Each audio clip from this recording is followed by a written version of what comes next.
I'm Dr. Bob Johnson. I'm a consultant psychiatrist, and I'm particularly interested in the impact emotions have on how we think and how we behave. Emotions can be very powerful, so it's vital that we control them, not them us. I'm particularly interested in fear, because fear can distort thinking, so it prevents you thinking straight.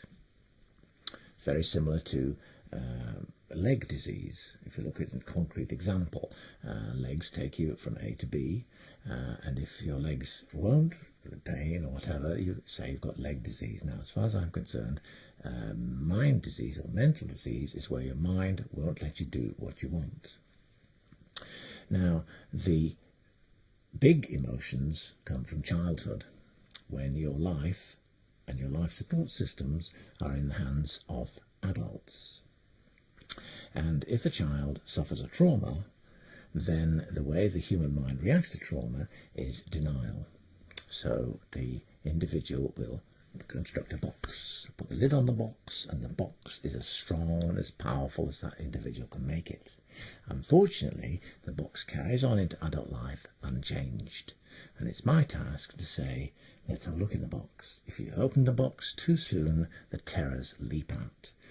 But my task is to say the box is now empty, and it's not always easy to do that. I want to start by showing you a clip of Lenny.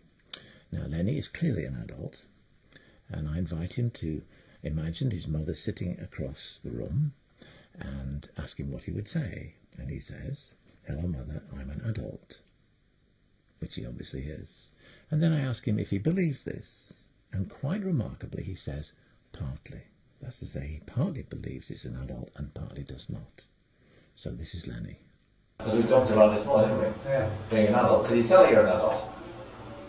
Yeah, I just got to try. You'd find it difficult? Yeah. You would, wouldn't you? I would, yeah. Did you find that surprising? You find it difficult telling whether you're an adult? Yeah, very surprising. It is, isn't it? So what would stop it? Say, if your mother was sitting over there, what would you say to her? I'd say, Mother, you can't hit me anymore. I'm an adult. And you believe that? Yeah, partly. You partly believe it, partly don't? Yeah. Is that right? I don't know that I could say it to her now. What would stop you? Fear. Well, fear of what? What's she going to do? Well, she might get up and clone me. Might she? She might. How old is she? 85. And she's going to do you an injury, is she? Well, she's still lively. 85. How big is she? 5'2". And how big are you? 6'3.5". Doesn't sound much of a match, does it? No. And what we saw there was Lenny not being able to think straight. To everyone else, he's obviously an adult, but he cannot say this very clearly. Now, what I found was that by encouraging him to say, "Hello, Mother, I'm an adult," initially he found it very difficult because he was frightened, as he says, that she might hit him. But over the time, I encouraged him to say it with my support, because this happens to be the truth, and he recognises it's the truth. So eventually he gets used to saying it and can say it without difficulty. And this has a very curious effect, because it stops him getting angry, it stops him getting violent. Now, 8 weeks later, when I see him again, I ask him what he would do if his mother was coming across to hit him. And he says, well, let's see what he says. But now you would stop her if she came to hit you. Oh, there's no way she would hit me now. What would you say? I wouldn't have to say anything. I mean, she went to slap me, I just hold her hand.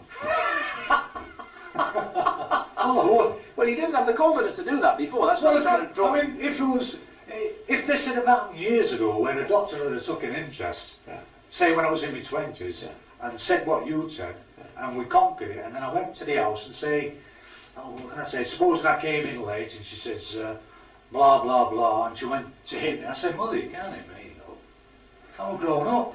You can't do it. I said, you can kick me out of the house. Yeah, because it's your house. It's your house. Yeah. But you can't hit me. Don't try and hit me. No, no.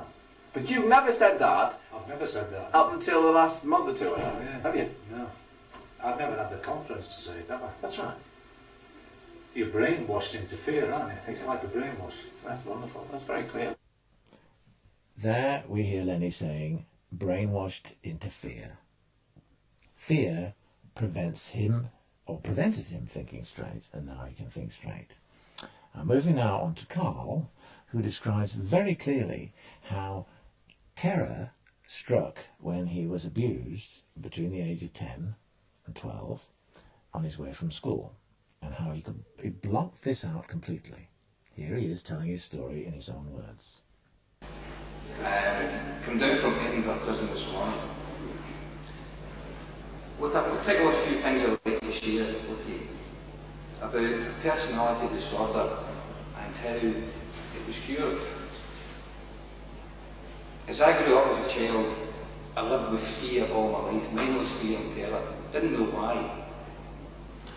When I was 21, I started into serious trouble, a lot of violence, ended up in prison. And while in prison, I started to get nightmares that I'd never had before. And I was going back into my childhood. I could always remember my childhood up to the ages of about 8 and then 10. There was a 2-year gap. Never thought anything of it. And as these nightmares started, I was going back into that 2 years. And I found out that I was coming home from school one day, and as I was crossing this waste ground, a guy grabbed me and pulled me into some bushes, and he had a large knife, a large steak knife, and he wanted to sexually abuse me, and he had this knife and threatened to kill me. And all these memories come back. And right in the middle of what was going on, I thought I was going to die. I had this huge weight on top of me, this knife in my throat, and my mind shut off, just cut down. And I can remember everything up to that point, the smells, the sounds. But I didn't want to deal with it while I was lying in this prison cell. It frightened me too much, and I pushed it away. I got out of prison, went back to the same lifestyle of violence, control, terror, always living with this terror. And my mind pushed it so far away that I didn't remember it anymore. So this went on for many years, a lifestyle of dysfunctional behaviour, addictions, extreme violence of all different kinds. And what would trigger off the violence was when I would lose control, lose emotional control, the terror would come out, and I would create the violence as a tool to kill the terror. Violence and anger for me were tools that I used. They were the best friends I had because they kept me safe from the terror. So I ended up going back into prison in 1990, end of 1990, for another violent offence. And I was getting counselling, and didn't work. Nobody could get near. I had lived with this terror for so long that if anyone got near, I was violent. Couldn't stop it. I didn't know how to stop it. My natural reaction was violence, because I felt comfortable, I felt safe. So I was put in a therapy group, and that was the catalyst that started to cause me to lose control. I could cope with what I had done because I had anaesthetised myself to it and pushed it away, but I could not cope with what other people had done and listening to what they had done. Because I found that in listening to what other people had done, I would feel vulnerable and get back into being a child and identify with the victim they were talking about, or the woman they were talking about, or the man they were talking about. And the terror started to come out in the group, and the violence started. I created the anger and the violence to kill the terror, and I was frightening everybody in the group, and I didn't see any of this in such a part of my life. However, the group leaders saw it and realised that there was a problem in my childhood. And I still at this time didn't realise what was going on. It so controlled my mind. My terror would not let me see what was wrong. So they took me for one-to-one counselling. It had been a progressive revelation of what was happening and understanding. I was now ready for one-to-one counselling. So they took me for one-to-one counselling in conjunction with the therapy. And it wasn't working. So they said to me, why is this not working? I said, well, I know you're coming. You make an appointment with me and tell me when you're coming, and I can't stop my mind preparing for you coming. I can't stop it. It's impossible. So by the time you've come for the appointment, I'm frozen, and you're not getting near. So she said, don't tell me when you're coming. Just come into the hall and over. immediately go into the session. So that's what they've done. In the first session, I just collapsed. I ended up on the floor, just sobbing, going immediately back in to that period in my childhood where the abuse was happening. And that was the start of a progressive understanding, because I had to let the terror go. And I realised that when my mind had shut down in the middle of the abuse, I thought I was going to die. And the terror was caused by that trauma. When I was losing control, I was waking up in the middle of that abuse. And all my emotions were telling me I was going to die. And this person was on top of me. Now that wasn't the case, but the trauma was telling me that. So I had to release that trauma, and it took 2 years of a lot of hard work, and most of it was done behind a steel door, because I could not work with anyone in dealing with that trauma in the beginning. It was so severe, I would just get violent. And I found that the more I tried to deal with it, the more physically ill I would become.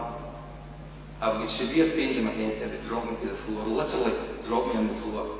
I'd vomit all over the floor, blood would come out my nose, ended up in the hospital, and this went on for a long time.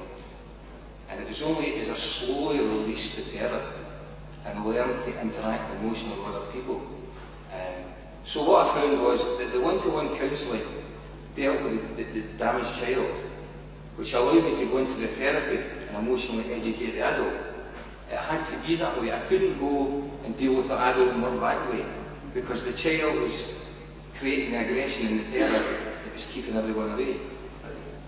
But it's completely gone. Totally gone. And that's the part I wanted to impress upon you today, that nothing in the prison system worked. You could have locked me up in lockdown cells, you could have done anything you wanted to, it wouldn't have worked. And the more you tried to use force and control-related methods, the more I would fight you, because I didn't know how to do anything else. I only knew how to get angry, because that kept me safe, and it kept me comfortable. And I'd leave you with that one thought, that it wasn't highly skilled people that helped me. It was just two ordinary people who saw what needed to be done. Carl is so eloquent and so clear, and as he says, he is cured. You can see by his body language, he's calm, he's not violent, hasn't been violent for about 10 years, and there he is, straight. I'd like to emphasise that, as he says, it wasn't a professional who helped him. It was two ordinary people, and what they were doing was giving him sensitive emotional support. What's terribly important is that we understand where the emotions come from. Only by understanding where the emotions come from can we begin to control them. Now, this has a profound impact on the whole basis of mental disease, mental disorder, emotional distress.